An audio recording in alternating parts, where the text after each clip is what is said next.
Welcome back to Note to Self. I'm your host, Leah Tyndale, and for a very long time, I have had a dream of wearing a white suit and being a CEO. And I have neither of those things yet, but I can talk about being a CEO. And to talk to me about the ins and outs, to give us the notes to self that I've been long desiring, is CEO of the Impact Agency, Nicole Webb. Hello, how are you, Nicole? Why?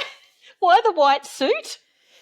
Look, it's a long-held dream of mine that if you are a powerful boss woman, you wear a white power suit. Don't ask me why, but I suppose that's my first question, Nicole. Do you own a white power suit? Do not own a Okay. white power suit. No. What a shame. I What a just, shame. We can sort that out later. I'd spill food on it anyway. So Oh, true. yeah. Who wants to wear white suits? Now, Nicole, I'm very excited for our conversation because you are the CEO of the Impact Agency. You've had the business for a very long time. It's in the world of PR and communications, and you're expert in that whole space. But how did you get there? Did you also have a dream as a young whippersnapper out of the womb to be a CEO? How did you get here? I had a dream. How did I get here? Look, I'm going to go way back to the HSC, Great. way back to year 12. Look, I got to the end of year 12 and had to make a decision on what I wanted to do with my life. And my mum said to me, "Oh, you'll be good at PR." So off I went to university, studied communications, and then started working in PR agencies. Simple. That was a simple pathway, really. And it turns out she was right. Yeah. Yeah. So tell me, how long have you had the Impact Agency for? And then what made you want to start your own business as opposed to working for someone else? 26 years this year. Wow. Do you know, on reflecting on 26 years, that's a long time for somebody to own a business. Oh, yes. And it's not a family-owned business. Yeah. So it's a really interesting proposition to stay in a business for as long as I have been. And I was talking to the staff yesterday. I said, 26 years. I should start thinking about what's next for me. Yeah, your second business now, Yeah, surely. what job should I apply for? Yeah. I don't think I could ever work for anybody else, though. After working for myself for as long as I have, I'd find it very difficult to go and work for somebody else and have someone tell me what to do. Yes, absolutely. And I mean, how did you make that decision to branch out on your own? Was it a gradual thing, or did you meet someone that you thought, well, let's try it together first, and then it Yes, evolved? absolutely. I met somebody that I'd worked with in the past who said, let's go into business together. So we did, and didn't really bat an eyelid and think about what that meant. We just jumped in, boots and all, and here 26 years later. Look, I don't have that business partner anymore, but here I am 26 years later. Yeah, it's a pretty incredible stint of time. And I think you've been very deliberate with the type of people that you hire, very deliberate with the kind of work that you do. You're an advocate for women in the space, for women in leadership, and really pushing a lot of metrics and I suppose things that you offer your staff as well, which is fantastic. But can you take me on the journey of being in leadership, being a CEO? What has your growth and I suppose big notes to self on that pathway been? Because I feel like some people, first of all, you have a level of leadership some people just get, which I feel like might be the case for you, but I'm speaking for you, so I'll let you answer. But then there's also obviously lots of learnings, sometimes very difficult learnings. What's that journey been like for you? Probably more up than down, and it's really hard. It's really hard to pick yourself up again when you've been kind of knocked down a bit. COVID was particularly difficult, but if you want to go back a little bit further than that, it was you learn on the job, and you make sure that you've got smart people around you. Leah, you used to work for me. I did. The cat hours out of bag. Cat's out of bag. Yeah, sorry about that. But smart. You're smart, and that's the point, that you surround yourself with people that are smarter than yourself as well, because that's the only way that you're going to get through. You grab onto mentors as well along the journey. I've had different mentors that have taught me different things. you outgrow them, or and you move on, or you pivot and take your thinking in a different way, so you need somebody else to help you with bringing that to life. But I'm a huge believer of making sure you ask for help when you need it. Otherwise, you're just kind of flapping around in the wind. Exactly. And no one wants a CEO who flaps, that's for sure. Don't want to see. I'm not going there. Okay, great. Thank you. And I appreciate that. Is that one of the things, though, that you've been trying to, I suppose, is a point of difference for you as a female in leadership and as a female CEO? Because I think there's a lot of points of difference over the years, and I know you've done a lot of work in the past in the space of why there aren't a lot of female CEOs present and hasn't traditionally been. It's a little bit better of that space now. But what are some of the standouts as you've gone over the years between, okay, I'm not going to operate like that because I am a woman, because I have a different viewpoint, versus, say, just what's innately you? Does that make sense, if you know where I'm trying Yeah, to go? no, it does. And more recently, and COVID, again, talking about COVID again, it was probably the catalyst. Although we did it before then. We've had a creche. We had a creche in the office. So after I had my first child, it was really hard getting childcare. So we decided to turn the office. We had a part of the office that we could use as a creche. So other staff members could bring their kids to work, and we had a nanny. And the rule was that you had to stop at lunchtime and spend your lunchtime with your child, because obviously the nanny had to have a break as well. So having an on-site creche for staff was really, really important, helping support women return to work. Like, going back to work and leaving your baby with strangers was a really, really hard thing to do. So to be able to bring them to work and have them in the next room, it was really, really special. So we had a number of babies go through the creche. COVID, working from home, Impact has 2 days a week where we are in the office. I've got a staff member that's moved to Melbourne, and she flies up every 3 weeks to be with the team. Wow. Another staff member has moved to the Blue Mountains, and she gets the train down from the Blue Mountains. A couple of staff members have got kids and they work school hours. It's, because we can. We're an independent agency. When we don't have anybody telling us that we need to be in 5 days a week, it works. We bill by the hour, so we can see that there is the productivity there. And I've always been a big fan. We used to have an employee called Monique. Big shout out to Monique. And she would work 3 days, 4 days a week, but she was a machine. She would work 5 days in the short days that she was there. She was such a machine. And that's what I find with women that have to get things done because they need to get home to their children. They're really focused and get through the work. Was it different when you started that? Was that quite unusual for the industry? God, I remember one of my first jobs.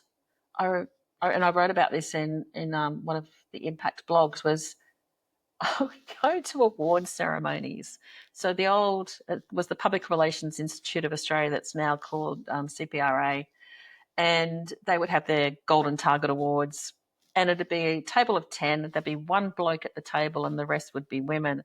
And that one bloke would be the owner of the company, or the MD or the CEO, surrounded by these amazing women who would be winning the awards, but he would get up and he would accept the award. That was life back in the late 80s, or no, early 90s.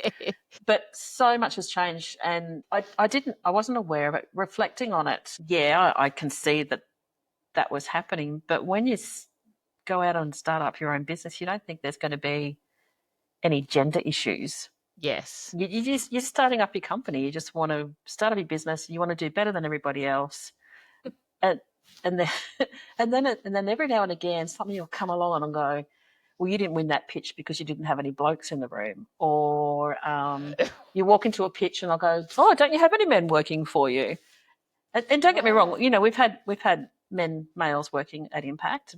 Currently we don't. Do you feel like over the years especially when you were trying to start up, that was one of the big hurdles that you had to overcome as a new business owner? No, not at all. Gender was not even in my sights. Who would have thought? Who would have thought? Yeah. But I thank my mum for that. Again, my mum, again, who told me that I'd be good at PR, also was a really strong woman, and you could do anything.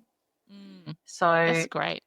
it never entered my thoughts. And then you go, It is out there. Yeah, the fact that then it's confronting because people have, yeah, reminded you of it, not because you thought those barriers there, yeah, I think yeah, is yeah, really interesting. yeah. How do you view the whole landscape of media and communications? Both of you and I are within this industry, so well, it both makes sense and doesn't make sense at times, I would say.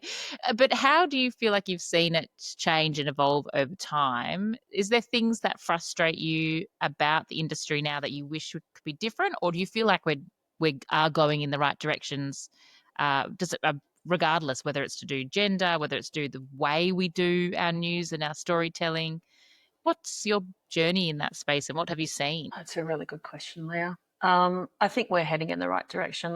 We're not at parity in terms of salaries. Look, the industries sector that I belong with does a benchmark every year, and so we make sure that my staff are paid above the benchmark. Um, but yeah, I don't know. It's really hard. It's a really hard question to answer because of we are a female only, not Yeah, not sure. on purpose, but Yeah. we're an all female team, and we work in an industry which is predominantly women. And you think about the people that we work with in the marketing space; they're probably predominantly women as well that are our clients. So I don't get to see what's happening really. I'm in my little bubble, if you like.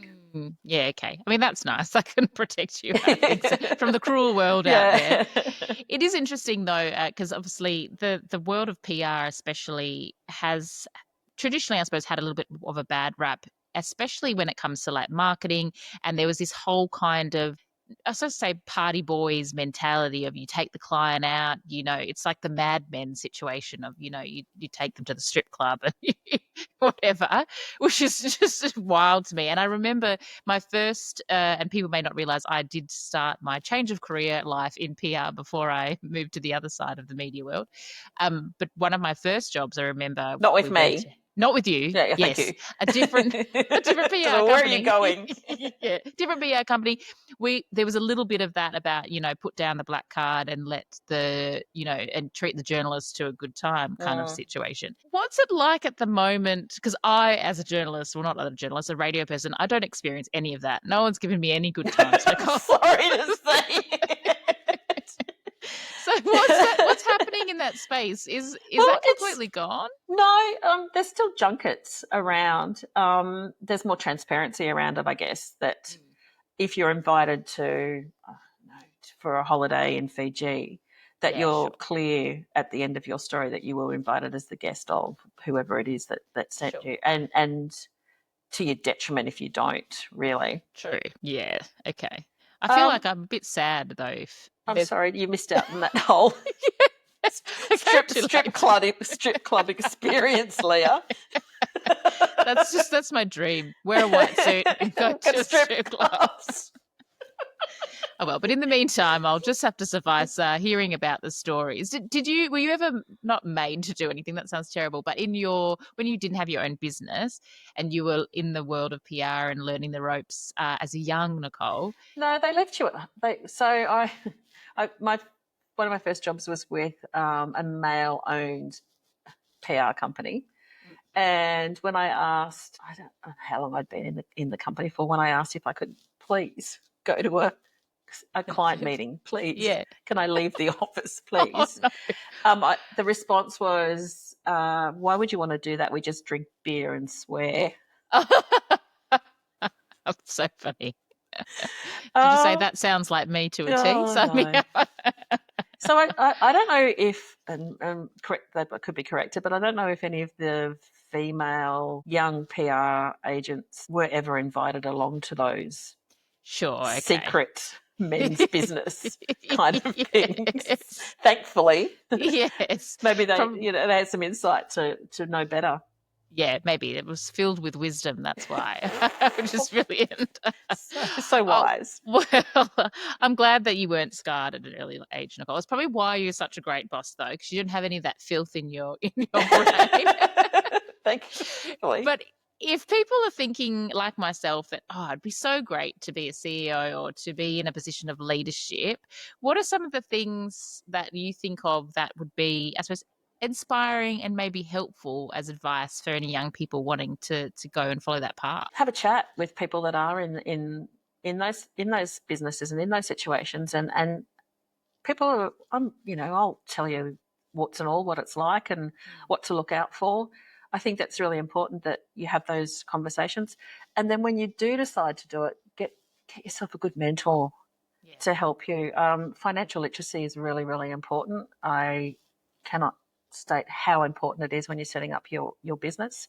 So find somebody that can help you with that, or go and do a course. And the other thing that's been really, really beneficial is think about your values and what the values you want to have within your business, because they're the kind of guiding light, your North Star on how you're going to hire people, how you're going to work with people, the services that you offer. I think understanding what your values are is, it's up there with getting a mentor. Yeah. I mean, I love this whole values space. And I think it's come up in a lot of conversation on Notes to Self already about, yeah, choosing things and making decisions because they're in line with your values. Because then, regardless of if it goes well or it doesn't go well, you operated how you wanted to and Absolutely. Yeah. from a place. Yeah, absolutely. Yeah. I think that's a great note and a great reminder. You've got two beautiful daughters. Do you feel like they've taken on this legacy of leadership and they're putting that in their own life naturally by the way you're living, or are you yet to see that fruit? No, I do. I just think they're both at uni now. One is Yeah. studying science with a marketing major, Oh, and the other is at UTS studying communications. they really are following you. So maybe I will have a family business after all. Yes. I'm incredibly proud of both my daughters. I think they're going to find their way in the world a lot more easily than I ever did. I was so naive and not as strong as they are. So yeah, I think yes is the answer to your question. The whole raising kids things, you've mentioned some of the stuff that you've done as a business to help other women that come through. But I find this is another thing that I am constantly wrestling with, and I'm running out of time to wrestle with it, Because you're unfortunately. so old. But yeah, so correct. Thanks, Nicole. Was it like to try and navigate? Okay, I want to have a business. I want to keep working, but I'm also going to want to have my Oh, kids. so exhausting.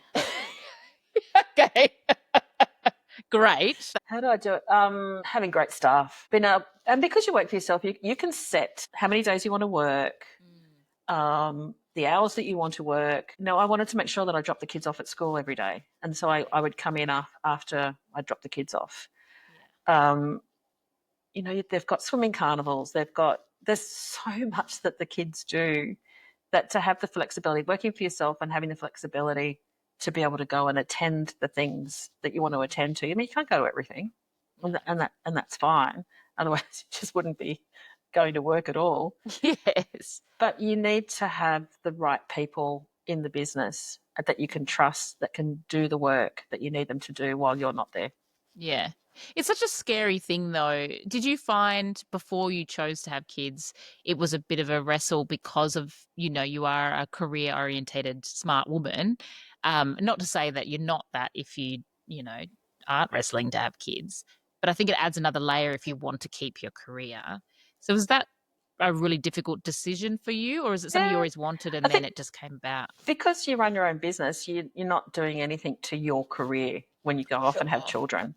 Also had a business partner, so we kind of shared a baby. Yeah. I had a baby. She had a baby. I had a baby. Yeah, okay. So we kind of shared the load that way, which worked really, really well. But I don't think having a baby, if you have a baby at Impact, it's not a detriment to your career, because the job is there when you get back, or the job might look a little bit different when you come back. You're not going to come back 5 days a week. That's just stupid. 3 days a week. So what does that job look like? And we can work with you to determine what that job looks like. Hopefully, and I see it in corporates as well, that they are changing and they are being more flexible.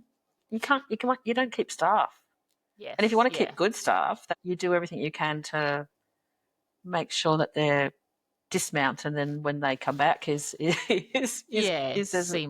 as seamless as possible, or as easy for them as possible. It's an interesting one that I've been thinking about a lot, and I think especially. Are you pregnant? No, I'm Oh, okay. not. I would tell you, and I wouldn't be telling you on a podcast. You're talking a lot about babies, so I'm just No, it's just front of mind. I think as well, obviously, as a 36-year-old whose clock is very ever present. Yes, but on my side of the fence in the work in our industry, to me, I'm seeing a lot of people not coming back to media because you can't do the breakfast show on radio and get up and be there at 4:30 in the morning anymore. And I think it's really sad because there's a weird gap where you miss out, and then you see a lot of women sort of popping back up at in their 40s or late 40s. But this makes me so uncomfortable, Nicole. And I don't like. And then you have to be so well positioned to come back to that spot in the public eye. You've got a choice though, Leah. You can find somebody. If you've got to do the 4:00 session, then you make sure that you've got, whether you've got a partner that shares the load, or I don't know how you're going to find a nanny that's going to come and look after a baby. Perhaps a live-in nanny if you're fortunate enough to have the revenue to be able to support that. Yeah, it is. It is difficult. I'm not going to lie. And I just don't know how they do it. You watch the wonderful, more highly paid, and maybe that's how they do it, people up the chain, and they come back after they've had kids and whatnot. But because they've had a live-in nanny. Yes, yeah, that's the only solution. All right, so I need to get a pay rise and then get a live-in nanny. Okay, good. Thanks, Nicole. I'll come over and I'll look after your bubba for you. Okay, sold. Great practical tips, everyone. Nicole's offering to do that to all the listeners. Free to anybody. So good. Oh dear. I think you've got a lot of great insights and a lot of great wisdom that you've accrued over the years, and I'd like to. We've sort of had some in the space of CEO and being in boss and leadership, but I'd also like to dabble into your personal life as well.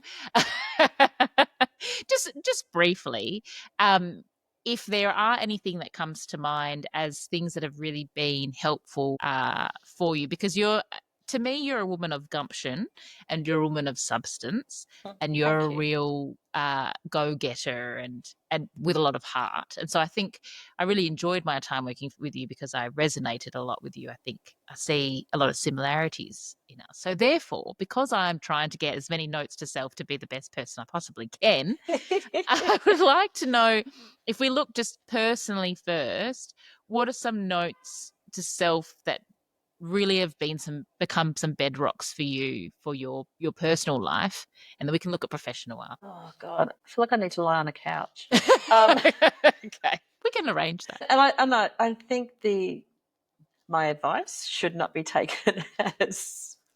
I think they should seek professional opinion. Okay. No, the way I deal with things, I put them in a box. Great. I tie a really tight bow around it. Okay, great. And I shove it down as far as it can go. Oh, God. I'm so glad I asked you on. No, I mean, that's great and probably very relatable. Do you ever get the box back up, or is it sometimes it resurfaces and it's not good? It's not pretty. Okay, great. Oh, so God. Sorry. I feel like I don't want to trigger you, Nicole. We can keep the lid on if that's better for you. There's just some things in life that you just, do we have to talk about everything? Well, for the podcast, yes. Do we have to pick everything apart? Oh, look, I've got tears. And not because I'm triggered, just because people would have thought that would come out of my mouth. But, just everyone wants to talk about their feelings. No, sometimes it's just like, okay, move on. Yes, yeah. I think that is actually a great note within itself, and maybe you're not meaning this, and I'm going to pull out a articulate interpretation to what you're saying. But there is a point of there's only like you can go to therapy as much as you want. You can, look, and at the end of the day, it ends up being navel gazing, and sometimes the longer you look at your navel, you're only going to find lint. And Yeah. you can't do much with that lint. And sometimes you just got to put your head up and move It's on. a bit like scrolling, is it? Going on down rabbit holes. Oh, that's right. Okay, let's stop scrolling. Yeah. Okay. Yeah. All right. Well, we don't want any personal advice from Nicole. I can tell you the one bit of personal advice you gave me that I remember all the time with joy. Oh God. I'm so worried. You said to me once, the best way to get over a man is to get under one. And Nicole, it was the greatest advice you ever gave. I did not. You did. It was at a work coffee and I wasn't coping very well. And at the time I thought, no, Nicole, you don't know what you're talking about. And it was very helpful. So that's my advice. Nicole won't say it because she's laughing too much. No, but I think it was wise. It does. It's yeah. Well, the other advice I've got for you, Leah. Yes. Okay. Great. A man is not a plan. That is also very, very good advice. And I got that. I stole that from my sister, but I do it. I say that to my girls as well. I just want them to be financially independent. Yeah. And I think that is really, really brilliant and true. And also, I probably did learn that from you in the time as well. It wasn't all frivolity, because I think and I don't know if you had this experience growing up. It doesn't sound like your mother was anything like my mother, but we were told a little bit to idolize, finding the relationship and finding the man and the partner, and that doesn't end up. Yeah. It's unsustainable and it's unfulfilling and it's not worthwhile. So I think that's great. Yeah. Okay. Okay, great. Well, we'll move on quickly because I say it flippantly around workplace a lot that I would like to be the CEO of SCA, which is the thing that I work for. My boss knows it. Everybody knows it. So I'm on a path. They're great. So therefore, Nicole, I would like some big notes to self about how I can become the next CEO. If there's anything that you have for us as your final note to self, that's sort of a more professional thing. I'll be a referee if you like. Okay, thank you. Great. I appreciate that. Yeah, good. Look, and again, it's reflecting, because I knew I was talking to you and I feel like we're getting serious again, but there's been a couple of incidences over the last couple of years where staff members haven't left particularly well.